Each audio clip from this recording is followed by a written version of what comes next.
the people that I work with, some of them have some childhood traumas, things like that have happened at a very early age that have not only informed their success in business, that kind of drive to get away from the negative experiences, but also then that's held them back in other areas and just their enjoyment and happiness in life, because they've been so focused on trying to make something of themselves, to help themselves feel better, to prove to those people that doubted them that they are good enough, and they're not really happy in who they are because they're constantly trying to prove to themselves and others that they are worthy. And so they might have confidence in how to run a business, but the confidence in themselves and who they are might be pretty low.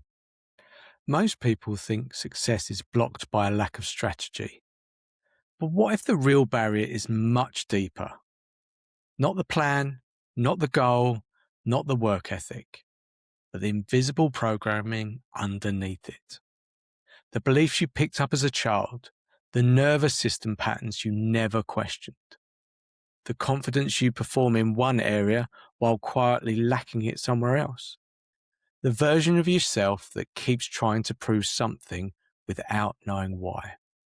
In this conversation with Stuart Wade, we explore the hidden mental barriers of success and why even capable, driven, high-performing people can still feel stuck. We talk about hypnosis, mindset, confidence, visualization, trauma, self-awareness, and the strange gap between what we achieve externally and what we still carry internally. Because sometimes growth is not about becoming someone new, it's about finally seeing what has been running the show. So let's dive into this conversation with Stuart Wade.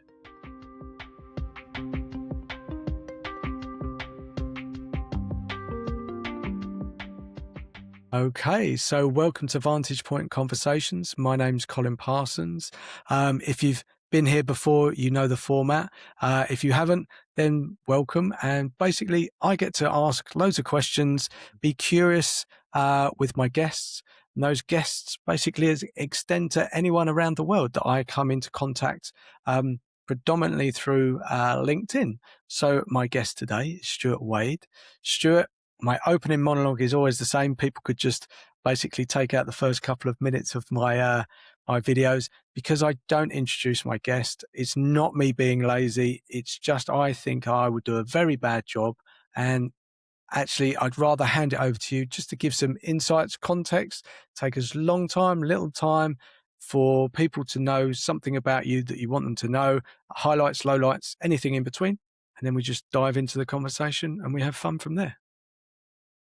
Okie dokie. Sounds great. Thank you for having me on the live today, Colin. I'm excited to be here with you. In a nutshell, I'll keep it brief. I am a high-performance mindset coach and clinical hypnotherapist, and I tend to work mostly with entrepreneurs, CEOs, to help them optimize their lives holistically, not just on the business side of things, but personally and everything in between. I've been doing this kind of work for almost the last 12 years, and I absolutely love it. I'm fascinated with all things the mind, consciousness, and all that good stuff. So I'm looking forward to see which rabbit holes we go down in our conversation today. Amazing. Thanks, Stuart. So there's loads of places that I kind of want to start, but I was in preparation for this conversation. I was thinking because you're a competitor, I want to say almost by nature. I don't know. So it was kickboxing and there was another martial art in there, Taekwondo. And then I was thinking about this conversation and I realized that I am the least competitive person that I know. So I have an older brother and he was always my hero. He could always run faster, punch more. We used to skateboard. He could do ollies and do all these tricks and stuff. And I was always fascinated by him. But I don't know if somewhere along the lines, I was just like, oh, well, he's older, he's faster. And I just kind of didn't even think about being competitive. Now, you have all those trophies in the background. It's actually one of the first things that I said to you. It's just that's amazing amount of trophies. And I wondered, what that was for you. Like, how did you get started? What is that competitive side for you?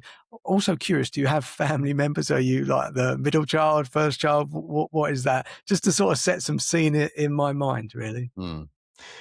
So I'll cover that one first. I am the older brother. I have one sibling, one younger brother, and as a family, we've always been very sporty, very active, and martial arts wasn't one of those things that my family historically did. You know, my dad was a great footballer and runner at school, competed up to a certain point, and then, you know, life got busy, got to that age where you're starting work and all of that sort of stuff, and fell out of it a little bit. But he still runs competitively now. My brother followed his footsteps, and my brother's a really good 800-meter runner, barring a number of injuries that he's had to deal with over the years. Whereas from my side, the martial arts was my path. And I always remember being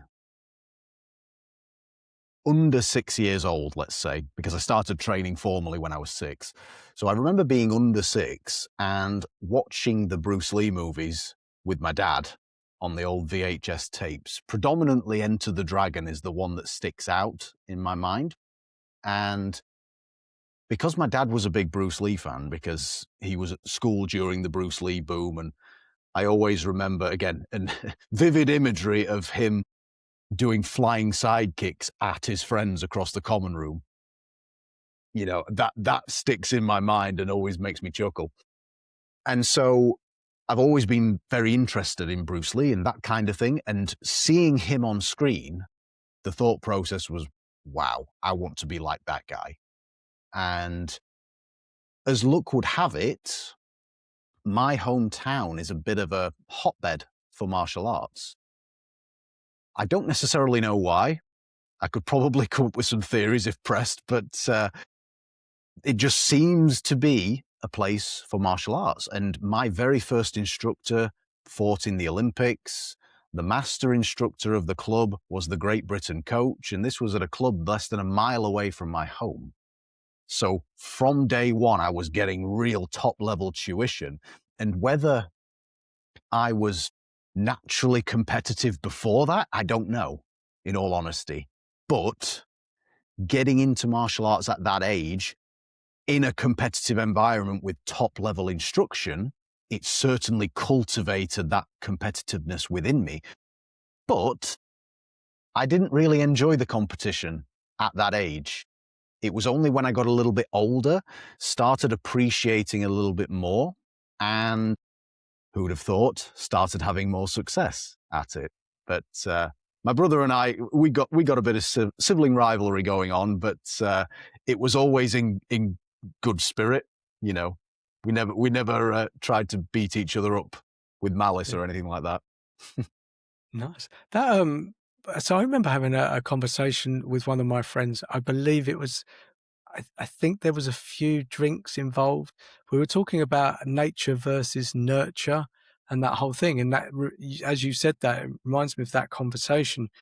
And actually in preparation for this, I was thinking a lot of who I am was formed in very early ages. So I wasn't competitive, but we did a paper round. My brother and I did it, and I remember my mum and dad saying, "Look, if you're going to do this, you've got to commit to it. If you're going to go out, you go out, rain, snow, sun, whatever. You do it. You don't let them down." And that really is the backbone of so much of who I am. Mm, That's also it's created this sense of loyalty in me, which has been a blessing and a curse at the same times. And I want to connect some dots, but the first job that I actually, the full-time job, I worked in a bank and I was in there for 19 years. Now, that's quite unheard of, sort of for my generations. People moved around a little bit. Mm. It's more of my dad's generation where people stayed for longer. And I guess I was at the sort of tail end of all of that. My brother's also been in the same company, I think, for 32 years or something, he said now. Wow. And I think those early years have basically created this sort of loyalty. And I did that paper round until I was 21 years old. Now, a Wow. 21-year-old, I remember my friends like making fun of me so we were going out drinking and they're like, yeah, you've got to get up in a couple of hours. Isn't it embarrassing and stuff like that? But I had this loyalty. So it's very interesting um, how our early environment and what we hear and what is said to us and what we're surrounded by really impacts us so much in the future.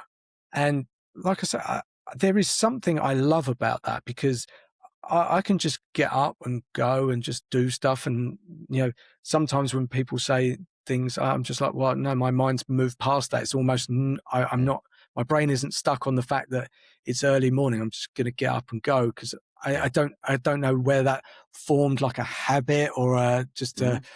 like that. I've just moved past that mental block. But Mm. at the same time, I think that loyalty has impacted me, maybe looking for other jobs or looking for other opportunities, or sometimes even it makes me overthink a decision because I feel I need to make that decision, and that decision almost needs to be a lifelong decision forever.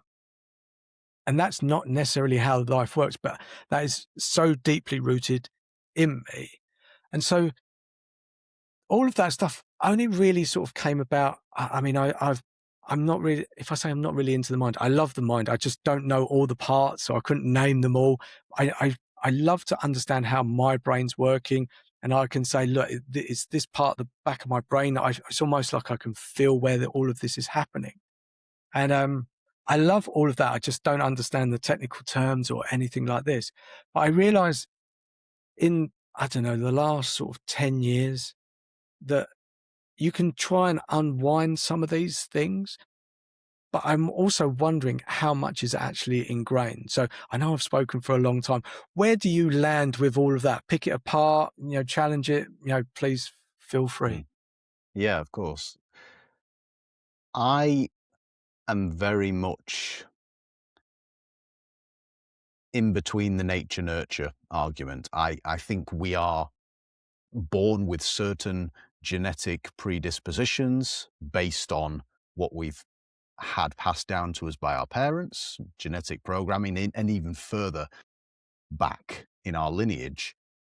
But also, our environment, our experiences, particularly early on, do really form and shape our experience in the world, but also our sense of self and who we are. And so, and it can also influence our genetic expression as well. We know now from the studies that have been done in epigenetics to where we might have certain genes that predispose us to certain ailments, let's say. But if our environment doesn't trigger the expression of that gene is going to lie dormant, essentially. It's not going to manifest itself. And so I think, yes, we have our nature, but we can nurture things as well. And by that token, if there are things that we want to develop or build in ourselves, whatever that might be, more resilience, more confidence, more drive, whatever it is, if we don't inherently have that to start with, we can build it. We can build it and we can mold our lives in such a way that we can be the true expression of who we think we are. New, uh, sorry, plasticity, put my teeth in. Plasticity is something that goes on until we take our last breath. Modern neuroscience shows this now. It used to be the thinking where once we get to 25, that's it. Everything is set in stone, it's ingrained, and that's it. That's who you are for the rest of your life. But now we know better. And we just have to create the conditions to bring that neuroplasticity to bear in the best possible way. And that's where we can tap into the subconscious and all of these wonderful things. So we'll get into that part. There's just this bit in between is because I think, so where do you land between the brain and the body? Because I, I I felt for most of my life, my my brain was running the show, my body was just coming along for the ride. And I wasn't I never saw myself. I wasn't overweight. I had this weird image of myself as a kid. Um, and I was a bit ashamed of my body, really. I wasn't very happy with it. Um, and I felt these two things were quite separate. But the more conversations I have and the more awareness I seem to get about myself, I feel that there is this brain body connection in so many ways. And like you said, there's so much more stuff coming out now that we're learning about ourselves in different areas, but they kind of seem to connect those things. Where do you land? Obviously, I guess a lot of your work is around the brain, but with the body, what's the connection? What do you see?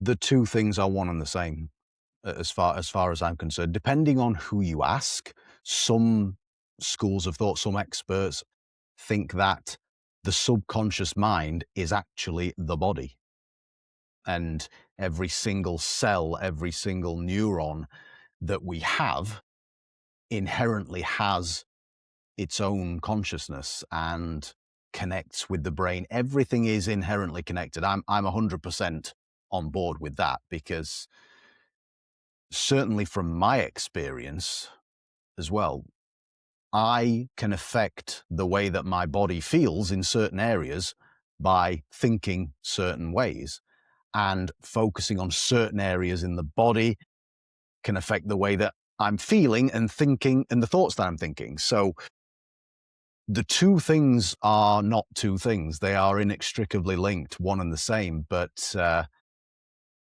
we all have our own experiences and our own belief systems that play into that as well. So it's not just a black and white thing. It very much varies, I think, among individuals. Yeah, it's for me. I've had this hmm, almost this separate thing of the person that I was on the outside, but I had this deep feeling that I want to say destined for more, and I don't know if everyone has that storyline, and I don't know what that actually is, and what that will grow into. The closest I've got to it is doing these lives because I actually I had a moment. I was let go of my work. I was in unemployment. I basically I'd signed up for a marketing course, and they were explaining, okay, you should put yourself on camera, do be visible so people know, like, and trust you. And during that, I basically ended up having a conversation with one of the young ladies in the group, and she was Italian, and she was a bit nervous about being on camera. And we ended up, I didn't really interview, I just started asking questions. I don't really see what I do as an interview, I just see it as a conversation. Mm. And I was like, oh, yeah, I really enjoyed that. And my guest, she loved it as well. And then I was trying to be a consultant at the time. I was trying to connect basically leaders with their people, and it wasn't really landing. Again, I don't know if it was the way that I was selling it or I didn't believe it. I do believe there's a big problem. I don't think anyone really wants to buy it. No leaders want to pay that money for that sort of work. And then I went for a walk with my girlfriend, and I was so frustrated at the time, nothing was landing. And I just said, um, fuck it, I'm going to do 2 LinkedIn lives a week for a year. And it was out of this frustration. I don't know where it felt very, very raw. It felt like it came from my stomach. And I just took a few paces on, and I was like, yeah, that's what I'm going to do. And it felt the closest to intuition that I could possibly Mm. explain. And then something magical happened after that. I was like, I had no idea how it was all going to work. I'd obviously got the software. I didn't really have an audience or anything. I just started connecting with people. Then strangely, the world started opening up. People were like, yeah, I'll do a live with you. These weren't people I knew. I just started conversations with people on LinkedIn. And I was like, that's weird. How does that actually happen? It feels like the universe was picking up some signs and saying, "Yep, this is the thing that you should follow." And so I I, I tell that story because in my mind, I think, well, this is how I bumble along in life.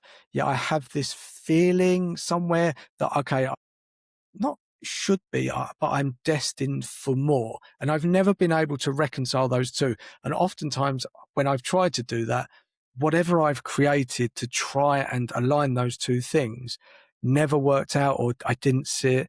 Does any of that make sense to you? Is there, am I talking crazy? Have you had anything like that? Does that make any sense whatsoever? Hmm. Yeah, absolutely. And as for that feeling that we're destined for more, I can't speak to everybody else as to whether that is a universal thing. It's certainly been my experience. I've always felt that inherently within me, and wanting to succeed and succeed in whatever way, shape, or form that comes, and leave my mark in the world. And for as long as I can remember, that has been something that I have aspired to have, but I've never had a clear trajectory for that. There's not been a clear path as to what that looks like and how I'll know when I get there. It was just a feeling. Call it an intuition, like you did yourself.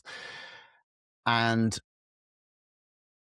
sometimes when we can surrender, when we can kind of switch off the thinking brain and stop trying to rationalize things and create logic out of things, if we just surrender to whatever innate intelligence we may have, we may be tapping into something greater. We can go down all kinds of rabbit holes on that one as well. But there is some kind of intelligence that comes through when we do that. And the word gut instinct, what's your gut telling you? Our gut is our second brain. The enteric nervous system that innervates all of our gut, that is known as the second brain, colloquially, because oftentimes we'll get a sense of something before we've got tangible evidence for it. We'll get a gut feeling, and then, ooh, I don't like that. Or maybe, ooh, that's interesting. And then something happens later. Reality catches up. So I think there's a lot more going on subconsciously and neurologically, biologically, you know, put whatever label you want on it, than we can consciously perceive. And I do think we're tapping into something greater than ourselves, some kind of intelligence, whatever that may be. Yeah. I think that's and this subconscious, conscious, subconscious. I know there's different words for these things, but I I I don't know how. It's almost like that's the stuff that's happening in front of me is all of this stuff, and there's loads and loads of layers, loads of things, experiences, whatever happened as a child, oftentimes we carry it forward, you know, that becomes our reality. If like I was kind of bullied a little bit at school, not massively, but then you look out for those instances in the world and stuff like that. And I feel that we've got all of this information coming at us, and then that becomes quite heavy. There's many, many, many, many, many layers to try and actually understand. And I'm always fascinated by hypnosis. Um, I will be absolutely honest. There is part of me that would love to snap my fingers and wake up tomorrow an absolute superhero, some version of that. Um, yeah, I know that some things can clear quite quickly, but some things take time. And I just, I'm interested in that side because for me, that's not the easiest way, but for me, and correct me if I'm wrong, the hypnosis part of it allows all of that front information, all those layers, etc., to um, not go away, but you can just basically get to the subconscious part of your brain and tap into understanding what that is, whether that's like a trauma that's, you're reflecting out in the world and you're scared about things, or it's the And I feel that you could tap into what is that? What's that intuition? What's that story that you're trying to tell? Because I could never paint a picture like you said. There's no clear path for everything. And I think I've looked for the outside world to kind of define that for me, because I was looking for other people to go, oh yeah, well it's this or it's this. And so I've ended up buying a lot of courses thinking I needed to do this and this and this. But and as you said, success isn't, we often term success as money, and I don't sign up to that. Yes, I want money. There's no question about that. But I think success is actually something that we define. And I think that is very personal to Mm. each individual. And I think, it's sensationalized on magazines, all the people that are running these billion-dollar companies, etc. But for me, success is what you define. If you can define it in the beginning and you work towards that. But for the hypnosis side, is that how you work with people? Is that the first thing that you try to get to them, understand what that intuition is or what they want? Or is it about clearing all of those things that are standing in the way to get to a clearer message? How does it work for you? Mm. Hypnosis is one of the main tools that I use with the people that I work with, but it's not necessarily the first thing. It depends what they are coming to me with. For example, if you touched on trauma there, Colin, if there is a traumatic experience that is informing their lived experience, then we need to process that first and foremost. And I don't use hypnosis directly for that. I use a combination of EMDR, eye movement desensitization, reprocessing, and hypnosis to clear those traumas. But hypnosis allows you to tap into the subconscious, and it's basically taking advantage of a natural altered state of consciousness. We go through these states of hypnosis every single day. How many times have you been driving to a very familiar destination on a very familiar route, and your mind kind of drifts off? You're still driving, you're still operating the car and avoiding accidents and everything else, abiding by the traffic laws. But after a certain amount of time, you suddenly become aware of where you are again and think, I don't remember driving through that last village. Like, how did I get to this point? And that's a low level state of hypnosis when the brain waves have slowed from the beta state into the alpha state, where the mind and the body become so much more relaxed and start to become more creative. And that's something that we can enter into pretty spontaneously like that, or we can engineer it. We can actually turn our attention inwards on purpose. But to touch on something you said earlier about our formative years, depending on who you ask, from the day we're born until around 9 to 10 years old, we are operating predominantly subconsciously because we've not developed in the brain those critical faculties to critique the feedback that we're getting from the world around us. And so we create our sense of self and our place in the world from those early experiences. We're just a sponge at that point, just taking in information left and right with no filter as to what's actually accurate, correct, makes us feel good or not.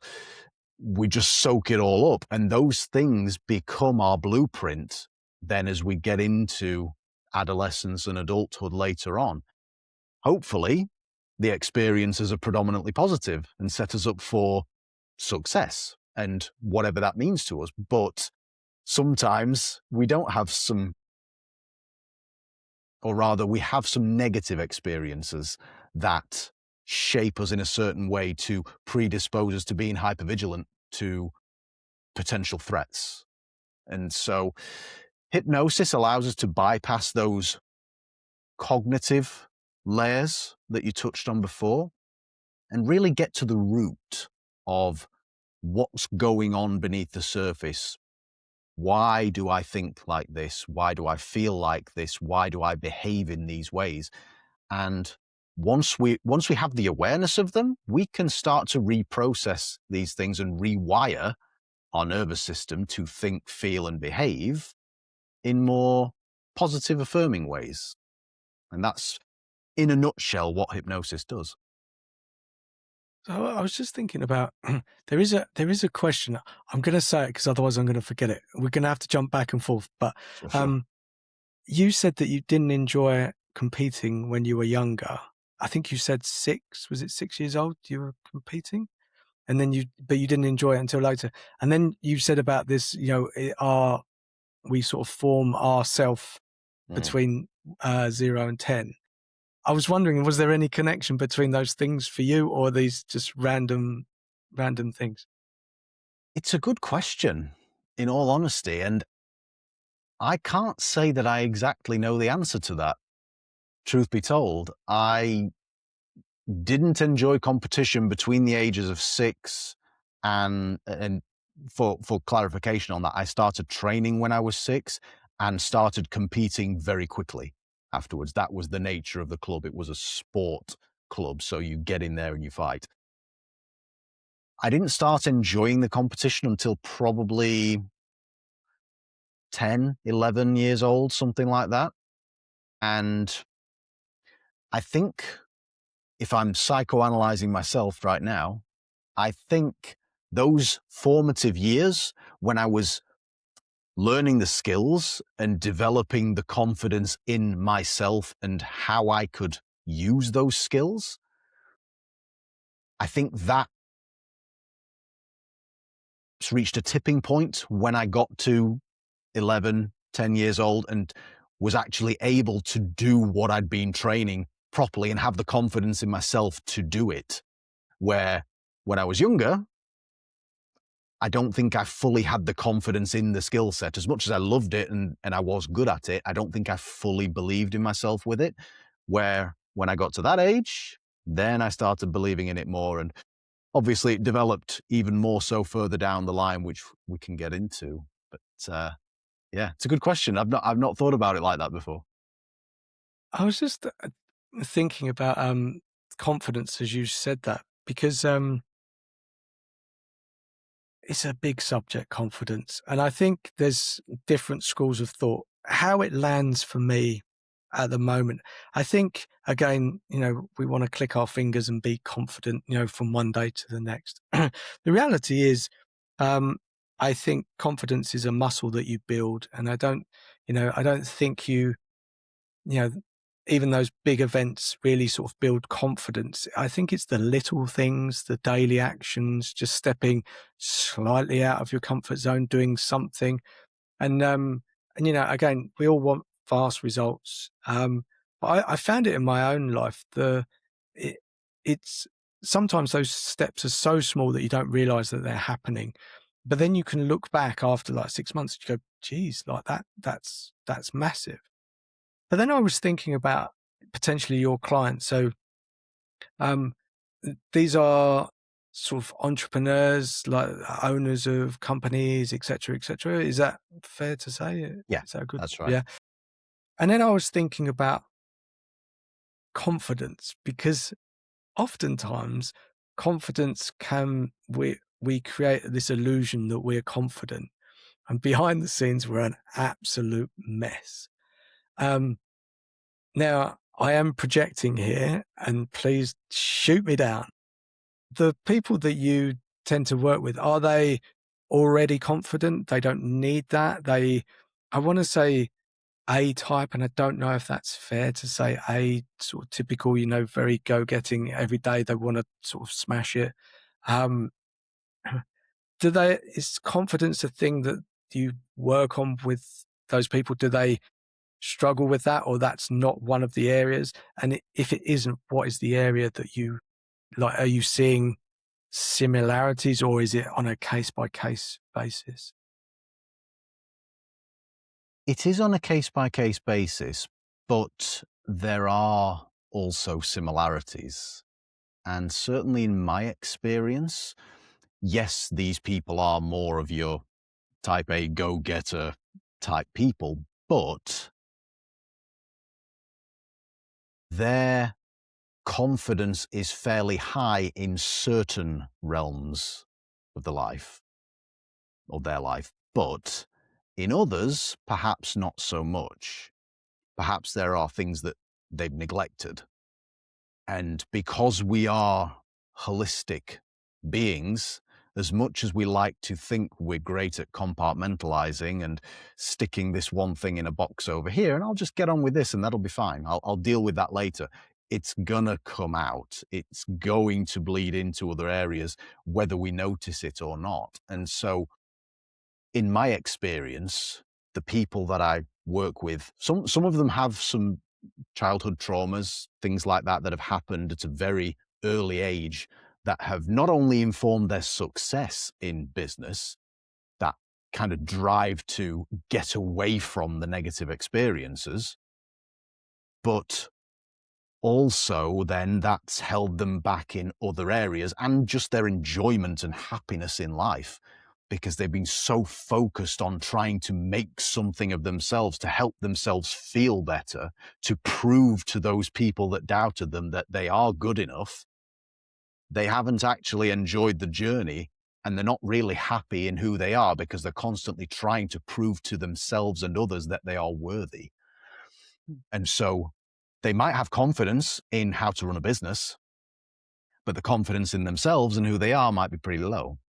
Their confidence in who they are as a spouse or a parent might be pretty low. It does vary in that respect on a case-to-case basis, but we're such complex beings.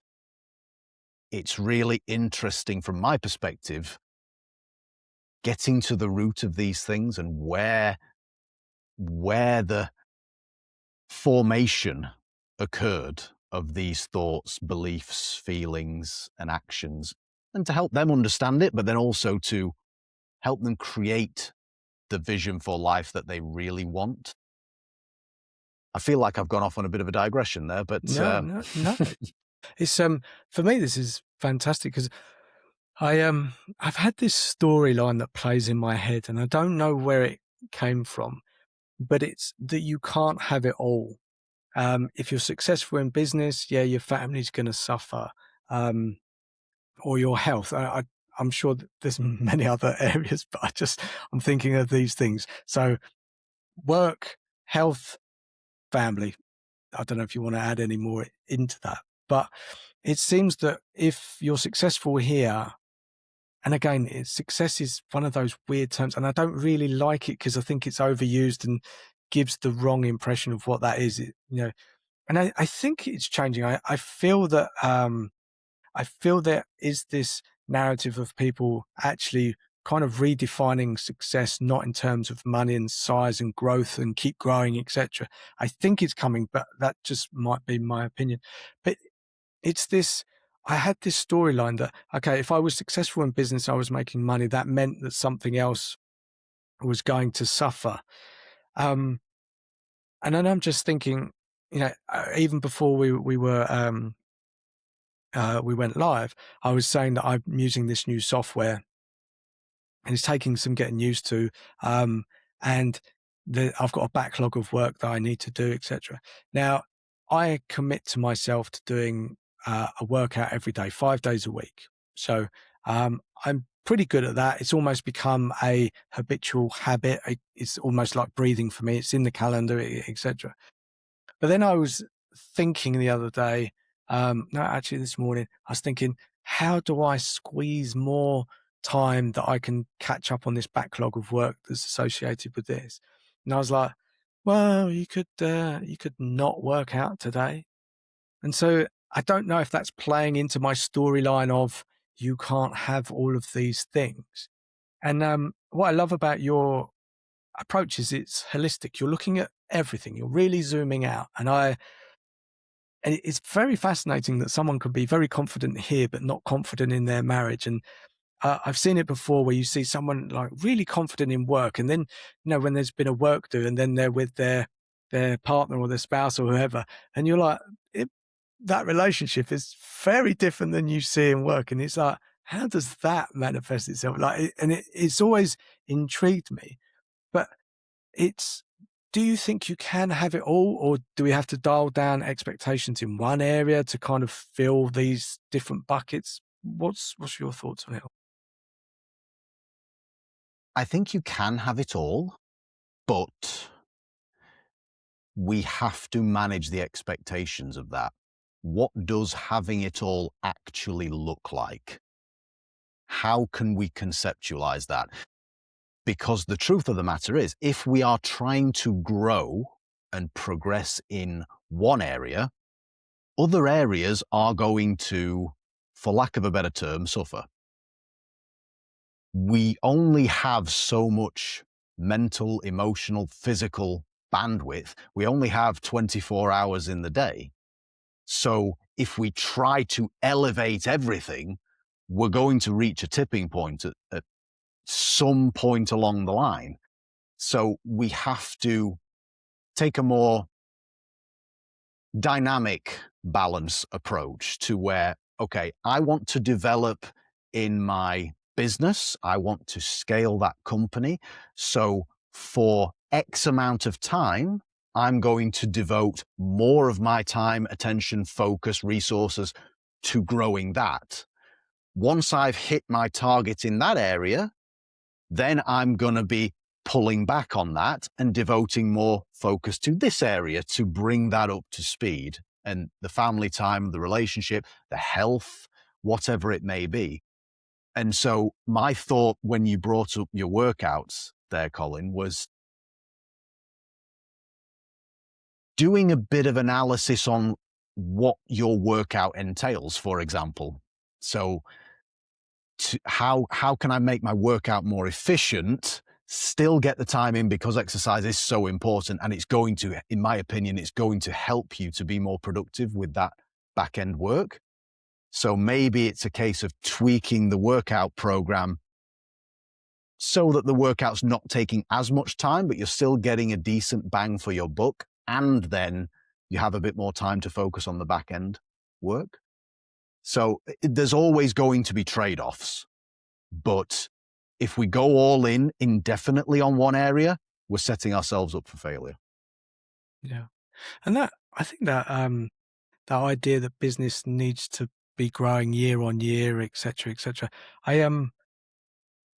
I, as you were sort of saying that, and I was like, most of the time, I don't know where that comes from. Is it like a culture or society or what? Because, um, I, it's really strange that we feel that all the time we need to be growing, but success isn't for me actually about growing. It could be that, okay, you know, if you're running a company, that your staff are happy, you're still making a decent profit, you're again in business for another year. But we have these storylines. I don't know if that's because of media, movies, whatever, that we seem to have that way of thinking. Success is just this absolute, it's got to be growth, growth, growth. And I think I, I've come across this, and it's interesting when these storylines sort of almost are played invisibly in your mind or in your beliefs, and you don't know where they've come from. Could be from childhood, could be the people around you, but it's and what I always think is sometimes, well, most of the time for me, I love having someone like you to be able to go, oh, do you see this, like this thing pointing out? Because it, I'm becoming a lot more self-aware. I went to therapy about 10 years ago, and it was started me on this journey that I thought was absolutely amazing, discovering who I was, etc. And I would say, and people have said that I'm pretty self-aware, but that doesn't mean that I know all the answers or I understand it, because I can't always see the patterns that are existing because I'm living that life. And it's, I think one way, I say something, and oftentimes the clue is in the way that I'm saying it. So whenever I've worked with a coach or a mentor or someone like that, they've sort of said, "Oh, do you notice how you're actually talking about this?" and I don't Mm. realize it's the actual words that are coming out. And it's like, oh, and because they've existed in my head, this little thing that's been rattling Yeah. around or whatever, you just say it and that's just normal. But when you actually speak it out loud and you allow someone else to hear that, then they can go, oh, okay, this is strange. It's not abnormal, but they'll see patterns. Okay, well, in your work life, you say this, but then the reality is different elsewhere. And I found that um, very helpful in not trying to improve. I don't know if I like the word improve. I don't know, because I don't think I'm broken. I don't think Mm. it's just about Yeah. evolving and Yeah. yeah, I don't really know how to sort of say, you know, improving, I guess, but I don't, the word doesn't really land. So does any of that come up for your work? Yeah. Yeah. That makes a lot of sense. And we all have blind spots. That's the thing. Self-awareness is foundational. In my opinion, we need to have a good level of self-awareness in order to do what we want to do, be who we want to be in the world. But even with that self-awareness, just as in your experience, Colin, we have blind spots. We've been running a program for so long and it's just normal. It's just how we've been. But actually, when we can have a third party look at that objectively, they might be able to distinguish the patterns there if it's resulting in a less than favorable outcome. If everything's hunky dory and we're happy as Larry, living our best life, work's great, family's great, whatever, then great. If it ain't broke, don't fix it. But and I use the word broke in the in the phrase there because Yeah, we're not broken. But if there is something that you want to address for whatever reason, sometimes it is difficult to connect the dots ourselves, and we need somebody impartial that can look at it from the outside to help connect those dots and to formulate a plan, be the sat nav that's guiding us to the destination. yeah. And so I was wondering then, the clients that you work with, do they typically come to you and know that something's not quite right, or are they aware enough that they know roughly that there's something? How does it work? Is it yeah, Hmm.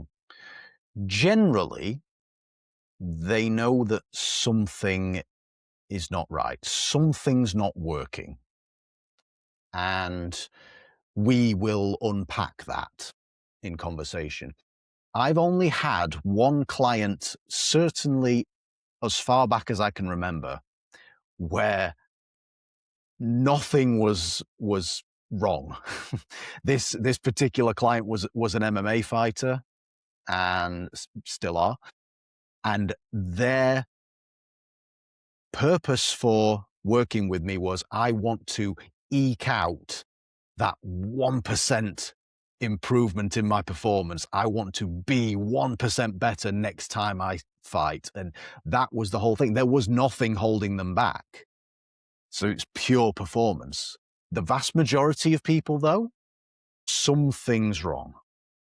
And some of them have the awareness that, well, this happened to me when I was a child, or this is my current environment. I know it's not conducive to me being happy, healthy, whatever it may be. Or it may be a feeling for them, like, I just don't feel right. These things are happening in life. This is good, but I don't feel good about it. And so that requires a little bit more investigation, a bit more introspection on their part as well. And that's part of what I enjoy about the work, helping them to bring that awareness to bear and have these realizations and seeing that moment when the light bulb switches on. It's really gratifying because they get it. You can see that something has shifted there subconsciously, and then we can get to work. Is there does normally like an event trigger them reaching out to you as well? Because I I feel oftentimes we don't change until it's so painful to stay the same as to the effort it requires to change. And often that is linked to some event. It's not just one day. You know, you might be unhappy in a situation, work, health or whatever. And it's like, you kind of got this niggling feeling something's not quite right, but yeah, we're putting it off. But then an event has to almost happen to bring that awareness from a quiet whisper to a really shouting, you need to sort this out because it cannot carry on this way.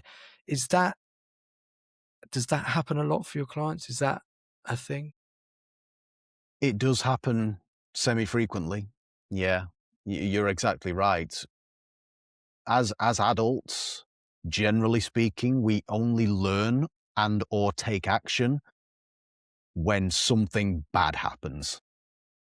It's less common, much less common, to actually create change with a positive driving force, going after the carrot. Usually it's something bad happens and it's like, shit, I need to change. But that goes back to our biological wiring. We are inherently wired with a negativity bias because way back before we were tongue in cheek, the modern developed humans we are now, we could have been eaten by a saber-toothed tiger that was lurking around the side of our cave. You know, there could have been threats coming at us from any which way. Every time we would venture out for food, go on a hunt, we could be killed. And so we had to be hyper vigilant to deal with any threats that may come our way. And while certainly in the Western world now, we don't have that, the stress response ends up getting triggered by an email from a colleague that you don't like, or something that's fairly innocuous. But our wiring hasn't evolved past that. And so, to your point, the little alarm will be going off, but we'll rationalize it. We'll think, no, I'll deal with that later. It's not pressing.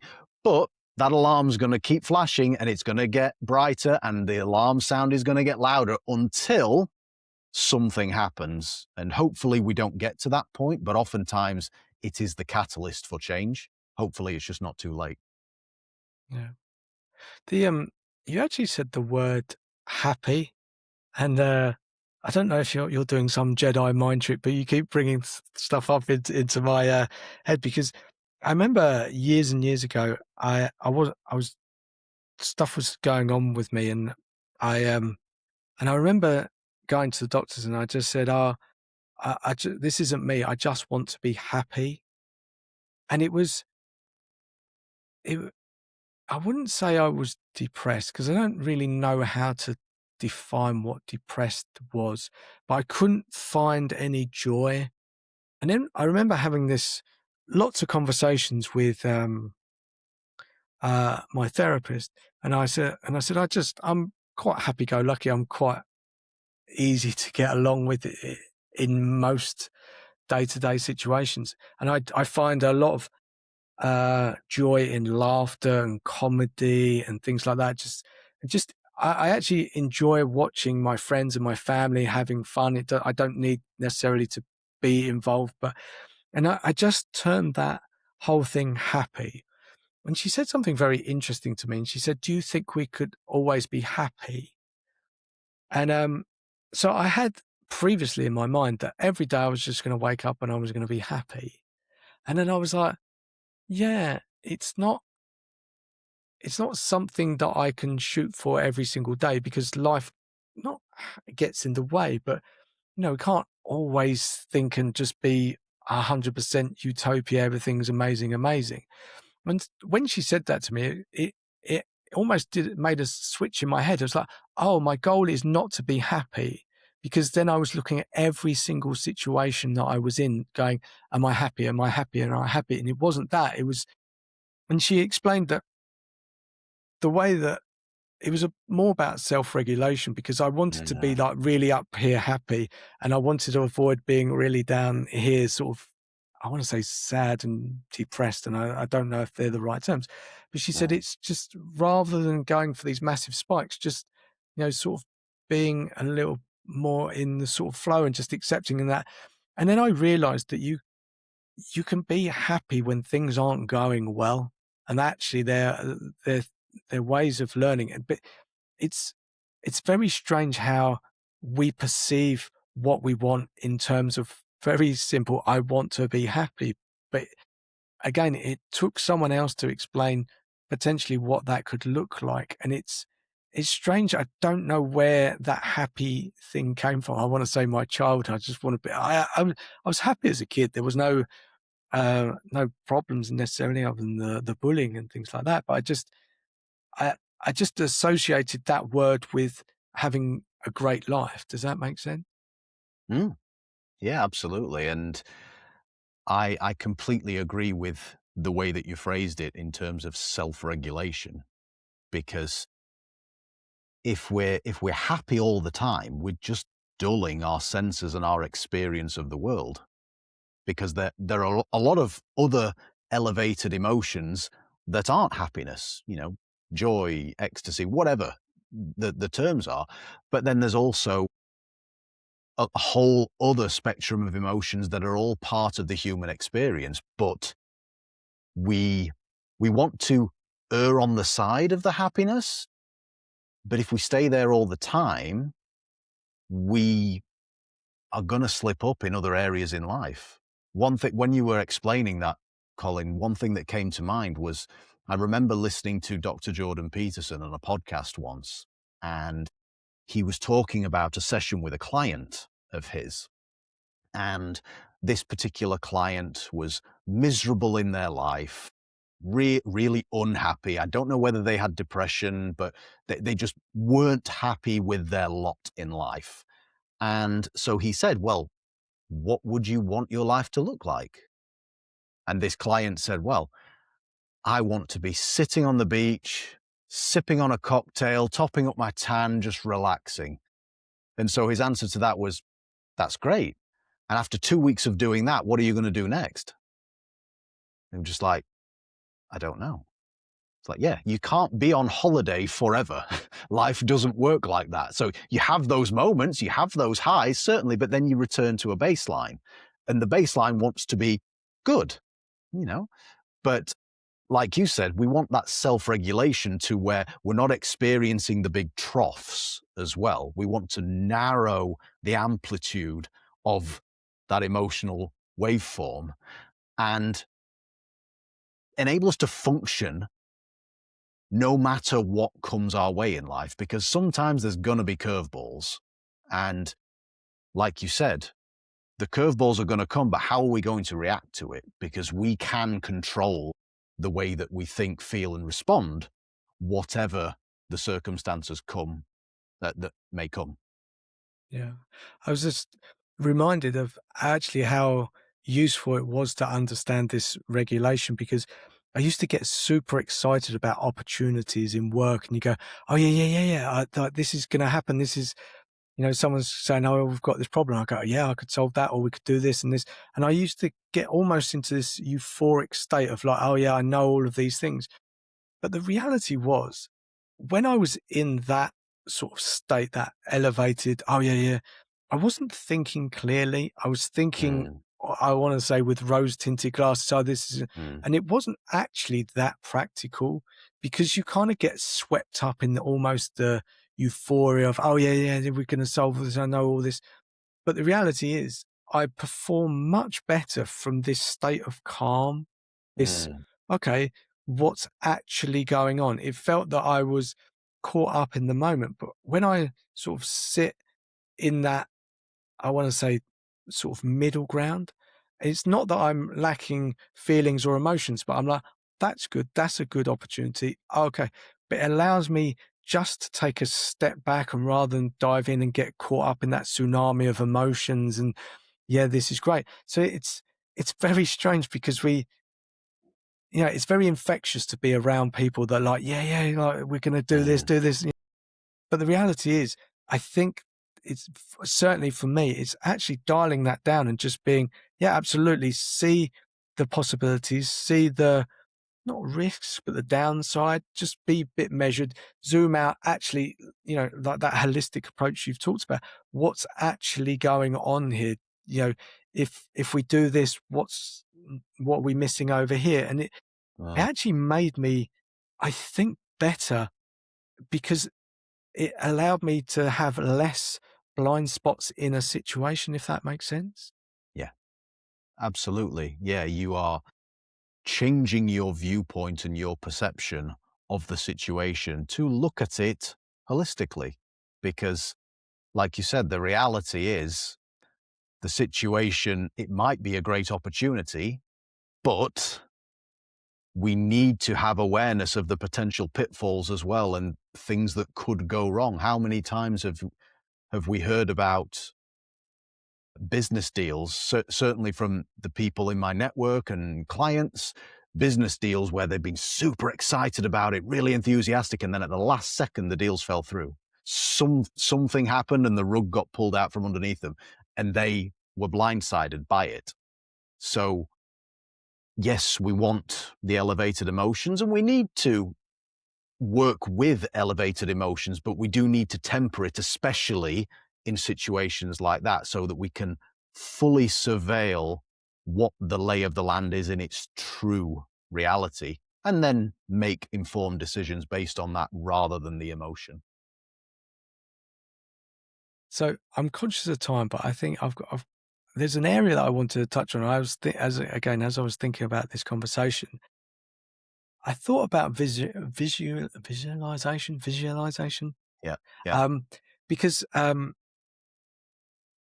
wondered what your thoughts on it were. I'll preface that with some of my thoughts. So this, I've read a couple of books on it, and it's the way it showed up for me is like, I'll give a simple example. Maybe people would be able to relate this to this.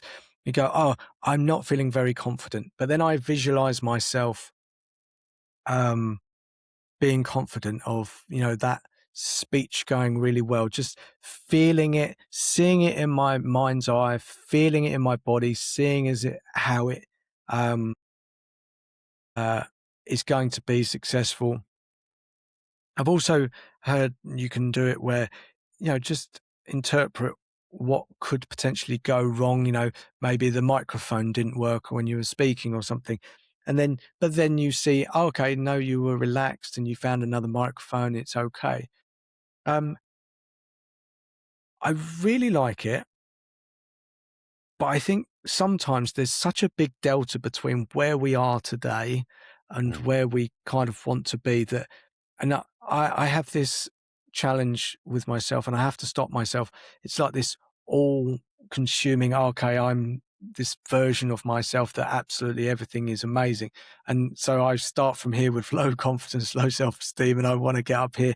And it's one thought, one visualization to kind of get there. I found that it's much more useful to do that in smaller stages rather than focus on what the bigger vision was. Does visualization enter into the work that you do? What's your thoughts? Is it useful? Do you see it in a different way? Yeah, just unpack whatever you Mm. want from that. Yeah. Visualization is a big part of my work, and it's a big part of my journey as well. And I'll just preface my explanation of visualization with my own experience. When I was 15, 16 years old, I had been competing internationally for a couple of years, from the age of 13 at that point, representing Great Britain and England teams, depending on the structure. And to middling success. Didn't really win many big tournaments, got some medals and whatnot, but I wasn't having the success that I wanted at that time. And I started incorporating a visualization practice into my pre-tournament ritual where I would physically warm the body up, stretch, etc. And then I would go away from the arena. I would sit down or kneel down somewhere, close my eyes, and I would visualize, first of all, me standing atop the podium, getting the gold medal draped around my neck and the national anthem playing and all of the feelings that I would associate with having won the tournament. And then I would also do the mental rehearsal side of visualization, to where I would be visualizing as vividly as I could what I wanted to do out there. And so once I started doing that as a practice, my results went through the roof. I started getting so much more success. And every time I stepped out there to compete, I felt I was ready. And it built an absolutely unshakable conviction within me. More than a belief, it was a conviction that I've already won this thing. I just need to show all you people now that I'm the best here and get awarded my medal. And it wasn't an arrogance. It was a knowing and a conviction that I've done the work, I'm ready, and I know that I'm going to do absolutely everything I need to do out there in order to win. And so that was my personal experience before I studied any of this stuff that I'm working with now. That was a real powerful introduction into visualization for me. And to your point with clients and the people that I work with, if you don't know where you're going, how are you going to get there? And our brains don't fully comprehend the difference between what goes on in here, between our ears, and out there in the real world. And so if we can suspend our disbelief to a point, and if we can visualize whether it is the ultimate goal, if we can engage with that, and like you said, Colin, engage all of our senses as best we can and make it real and vivid in the mind, we are giving our brain a target for what we're working towards. But on the flip side, and this is where it has to be tailored to the individual. If that feels too lofty and there's still some negative self-talk around it, some limiting beliefs around it, that'll never happen for me. How the other half live, these sort of things. Then we take it back. We regress it to where, okay, what would be a little bit better? What would a little bit more success feel like? What would it look like for you? And some people as well, on that note, some people struggle with the visuals. They just can't seem to visualize and see it in the mind. So maybe they are more wired up for feelings. Maybe they're a more kinesthetic biased individual. So we focus on the feelings instead. How would you want to feel? And there's lots of different modalities and methodologies that you can use with visualization to get you to where you want to be. And so, long-winded story, it's a big part of the work that I do, and from my own personal experience and then professionally and what I've known about it from my studies, it's a powerful tool. But it's a tool. It's not the be-all and end-all. It's a tool that can be utilized. I was just wondering if can you overlap hypnosis and visualization? Can you do those two things together? Yeah, absolutely. Yeah, because and then I was thinking, I think my challenge is, like I said, I set these lofty goals, and often these lofty goals aren't aligned with who I am. So we haven't really talked about values and stuff like that. And I realized that a lot of things, or the way that I've been in my career, were to impress my parents. Not that they ever asked for it, but I just wanted their approval.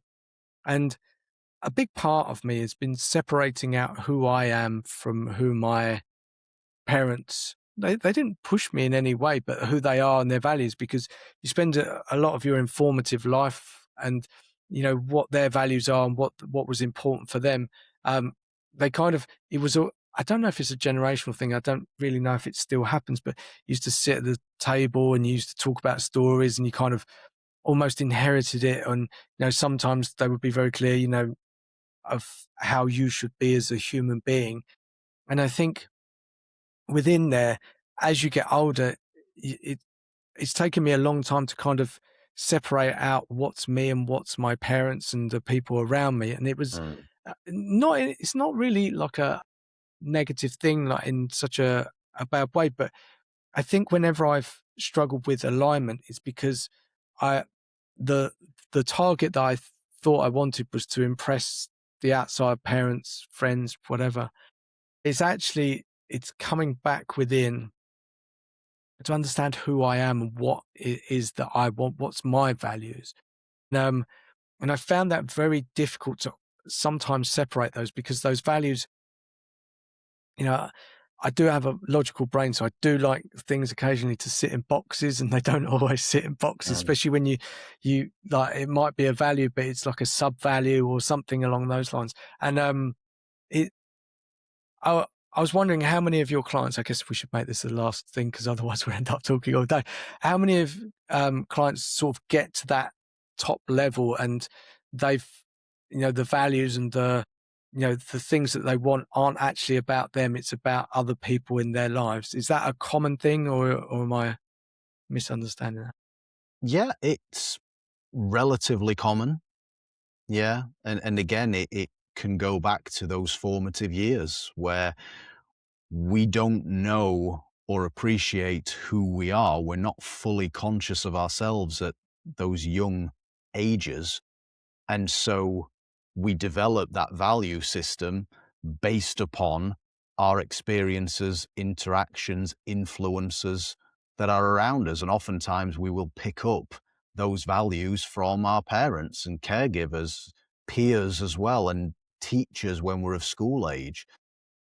And so oftentimes we'll grow up with other people's values, but then when we get to a certain age and we have a certain amount of self-awareness and do some introspection, then we can start to parse out what things are actually mine and how do I reconcile that with how I've been brought up or the values that my parents instilled in me, etc. And some of it you might want to adapt as well. Adopt as well. Like it doesn't necessarily have to be that, right, that's what my parents did, put that away. They might be really positive values, so you want to adopt them as your own. It's having that awareness, comes back to that awareness again and the willingness to be introspective. Fantastic. So I think for today, it's been amazing. It's great to have this conversation because just to not reaffirm, but there's things that I've gone through in my life or I'm thinking about, and it's great to have this conversation because it either challenges my thinking or it helps me to understand myself better. So I really, really do appreciate you giving me your time today. Um, is there anything that you think you would like to leave the people watching this with? Is there a um, a question you think that they should ask themselves, or something you would like them to know or think about? Maybe the type of clients that you work with. I invited a lot of CEOs and founders, etc. Anything that you would like them to take away from this? Thank you for saying that, Colin, and thank you for having me on today. I've really enjoyed it. I appreciate your time. I would say if something doesn't feel right in life, if something is not quite as you would like it to be, get a pen and paper out rather than typing it on your phone or on a keyboard on a computer and write down what it is, and then do a bit of a brainstorm, a bit of self-inquiry as to what about it don't you like? How would you prefer things to be? And go as deeply as you like. Where has that come from? You can do an exercise called the 7 whys. Why did that happen? Or why do I think that? Because of this. Why did I think that? Because of this, and so on and so on. To really get a deep sense as to what it is about that thing that doesn't sit well with you. And then you can start to course correct off the back of that. Once you know what you don't want specifically, we can start to look at maybe the antithesis of that and figure out what we do want and start to strategize how to get there instead. So that's what I would say. Have a little play with a pen and paper. I think that's such an underrated skill, right? We seem to be surrounded by technology, and we just seem to want to tap it into our screens or our phones or something. Generally, I like not the messiness. I don't have the neatest handwriting, but just putting pen to paper. There's some weird connection. What is that? Do you think? Is it the connection between hand, eye, whatever it is? Yeah, so it allows a state of metacognition.